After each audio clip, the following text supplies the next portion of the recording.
Olá, sejam todos bem-vindos ao canal. Meu nome é Vinícius Alves, eu sou advogado e aqui é o canal onde eu falo sobre temas jurídicos, em particular crimes digitais. Hoje eu estou aqui para falar sobre os golpistas do Tinder. Sim, eu sei que é um tema que eu falo com bastante recorrência, mas esse que é especial. Eu trouxe até uma colinha aqui que é para falar sobre os golpistas do Tinder brasileiros. Sim, bom, é sempre bom destacar de onde surgiu esse termo. Ele surgiu lá por 2018, 2019, por conta do golpista do Tinder original, Shimon Livev. O golpista israelense que atuava ali na Europa. Inclusive vou falar dele, né? Porque se eu vou falar dos brasileiros, eu tenho que falar de onde surgiu esse termo. E ele é quem começa esse título, esse formato que nós chamamos de golpistas de aplicativo de namoro. Pelo menos o caso que se tornou mundialmente famoso. Tem um documentário na Netflix e várias coisas correlacionadas que popularizaram o tema. Bom, o Shimon, ele atuava na Europa falando que ele era filho de um dono de minas de diamantes na África do Sul. Por que que ele fazia isso? Bom, porque, gente, é uma área de comércio muito perigosa. Isso fazia parte do plano. Por quê? A tática do Shimon era dar match com mulheres nos aplicativos, principalmente o Tinder, e ele tinha ali um encontro, dois, mostrava opulência, dinheiro, e enredava a vítima. Só que depois de enredada, começava a vir uns papos estranhos, como por exemplo, eu estou sendo perseguido por inimigos do meu pai. Se eu usar cartão de crédito, eles vão me rastrear e vão me matar. Você pode me emprestar o seu? Ou você pode fazer um empréstimo e me mandar o dinheiro? A gente vai casar, o que é meu é seu. E assim ele enredava as vítimas e embolsava o dinheiro. Por quê? Ele usava o dinheiro que ele conseguia com a vítima A para mostrar que era rico para a vítima B, para fazer ela confiar nele e ela dar dinheiro, para aí ele usar esse dinheiro com a vítima C, aí depois usar isso para a D, a E, a F e por assim vai. Ou seja, ele vivia uma vida de luxo à custa do dinheiro que ele tirava dessas mulheres e quando começava a acabar, ele usava esse dinheiro para enganar a próxima, fingindo que era rico, para fazer pegar o dinheiro. Ele tinha comparsas, ele encenava muitas vezes perseguição de carro, ferimentos, carros ficar rondando a casa dessas mulheres para dar a impressão que ele estava realmente sendo perseguido. Então, assim, o cara era, sabe, o cara era um artista completo, chupa-cana e assobio ao mesmo tempo. Ele chegou a ser preso, mas por algumas questões processuais lá, ele acabou sendo solto. Ele tá. A última vez que eu verifiquei, ele estava solto. Mas assim, ele está totalmente queimado, né? Todo mundo conhece o jogo dele agora. Mas o Brasil não fica devendo em nada para ele. Sim, os golpistas brasileiros estão no mesmo nível, se não a mais do que o Simon. Tá? O Simon foi grande, ele começou esse modelo, mas os brasileiros estão mostrando que aqui não é terra para amadores. Começar com um caso mais famoso, que é o que eu mais falo nas minhas palestras e eventos, que é o caso do golpista do Tinder paulista, que é o Renan Augusto. A vítima que ele tirou mais dinheiro foi 500 mil reais. 500 mil reais de uma única vítima. Ele atuava na região de São Paulo, a Grande São Paulo, então São Paulo, Sorocaba e cidades ali próximas. E ele usava não só o Tinder, ele usava outros aplicativos de relacionamento, porque ele gerenciava até 6 vítimas ao mesmo tempo. Ele, quando dava match em uma no Tinder, ele parava o Tinder, ia pro Badoo, quando dava no Badoo, ele ia em outro. E assim ele gerenciava até 6 vítimas ao mesmo tempo, em geral médicas, principalmente médicas, né? Por quê? Porque mulheres que trabalham, não são mulheres, homens também, médicas, médicos, eles dão plantão. Eles têm pouco tempo livre. Eles têm muito tempo dedicado ao trabalho, ao hospital, aos plantões. Ou seja, o tempo que ele estava com uma, as outras estavam dando plantão. Aí quando a outra saía do plantão, ele ia com essa, as outras ainda estavam ocupadas. Ele tinha todo um esquema de gerenciar essas 6 vítimas ao mesmo tempo.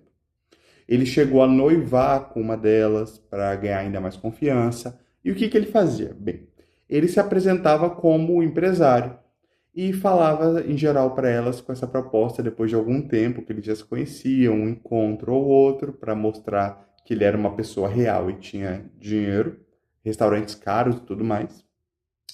Ele vinha com esse papo aqui. Olha, amor, eu sou empresário, eu tenho vários negócios, mas eu queria ter um com você. Sabe, um negócio só meu e seu. 50-50. E aí a mulher ficava enredada, apaixonada e dava o dinheiro, uma empresa que não existia. Sendo que, detalhe, ele tinha um galpão lá na Paulista que ele tinha alugado, que ele usava para mandar fotos e falar: "Olha aqui, amor, aqui que vai ser o nosso negócio, a nossa loja, nosso empreendimento", para mostrar que era real. Aí quando começava o empreendimento, aí vinha aquele detalhe. Então, sempre tinha um negócio da ex-esposa vingativa que tava colocando ele na justiça, né? Então, amor, a minha ex-esposa, eu ainda tô resolvendo na justiça, minha conta tá congelada até resolver questões da pensão. Você pode pagar os funcionários esse mês e depois eu acerto com você? E aí ela ia lá e pagava o dinheiro lá, que era os funcionários que nem existiam, não existiam. E assim ele ia aplicando o golpe até que ou as vítimas percebiam ou ele já tinha sugado tudo que ele podia sugar e vazava. A média era isso, 150 mil, 200 mil, aí teve essa que ele tirou 500 mil de uma só vítima. Ele começou em 2012 e ele foi pego em 2022. Em 2022 ele foi preso na Paulista durante uma perseguição de carro com a polícia. E outro detalhe interessante é que uma das vítimas chegou a engravidar dele.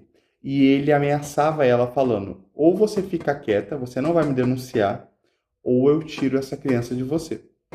Então, assim, é um homem monstruoso que fez atrocidades, mas que não podemos negar que o cara tinha uma genialidade. Ele conseguiu ali gerenciar 5 a 6 vítimas em simultâneo durante 10 anos.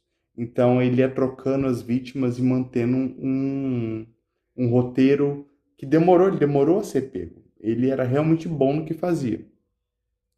Bom, passando para o próximo, nós temos em 2024 o golpista do Tinder carioca, que é o Caio Henrique da Silva Camossato, que esse ficou famoso porque virou caso no Fantástico, virou uma reportagem no Fantástico. Esse daqui foi um killing spree, ele foi bem mais rápido. Ele enganou cerca de 10, 11 mulheres num período muito curto, de mais ou menos um mês. Ele fez 1.800.000 em ganhos dessas vítimas. E o caso de como ele foi preso foi muito interessante. Ele foi preso pela união das vítimas.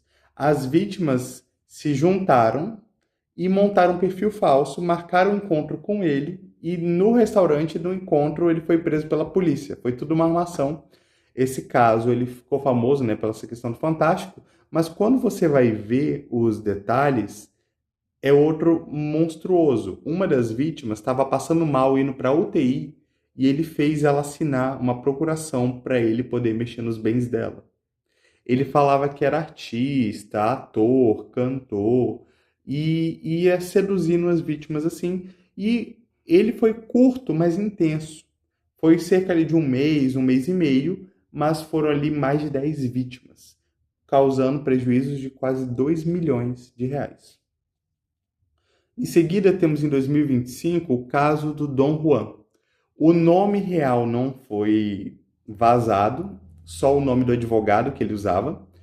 Ele se passava por um advogado, esse Dom Juan, que é assim que ele ficou famoso, o golpista do Tinder, Dom Juan, que ele se passava por um advogado, não vou citar nomes para não expor ainda mais, porque, como já dizia meu pai, até provar que focinho de porco não é tomada, então não prefiro não falar o nome do advogado, porque pessoas podem interpretar mal ou confundir achando que o advogado é o golpista, mas na verdade esse advogado, coitado, ele foi usado de fachada pelo golpista para atrair as vítimas.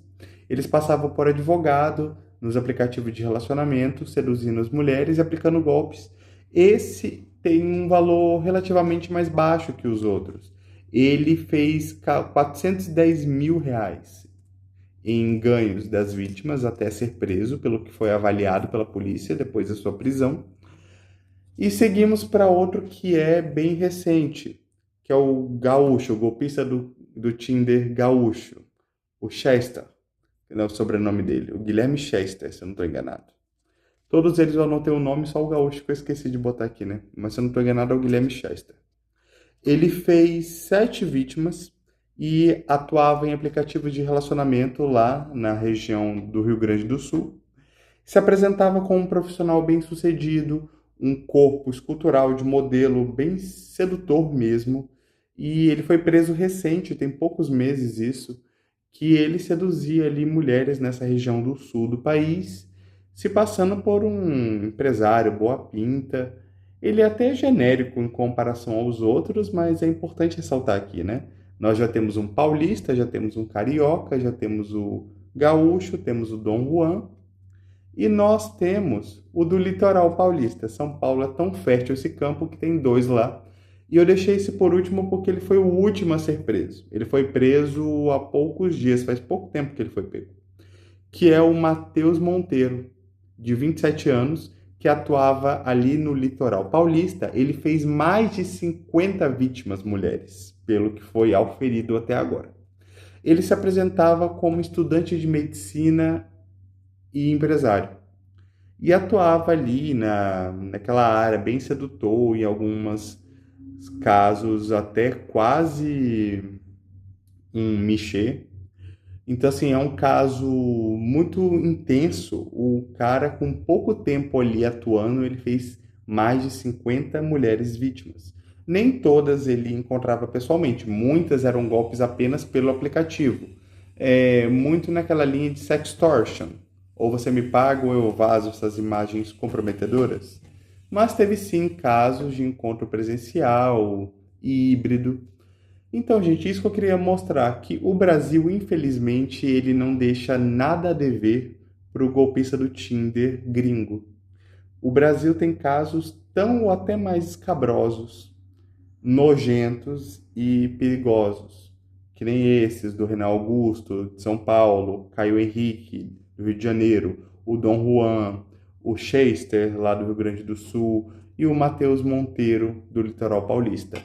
Então, o Brasil tem, infelizmente, quadros cada vez mais recorrentes e elaborados de estelionatários sentimentais que se valem do abuso emocional, da vulnerabilidade afetiva das vítimas para causar prejuízos, muitas vezes milionários.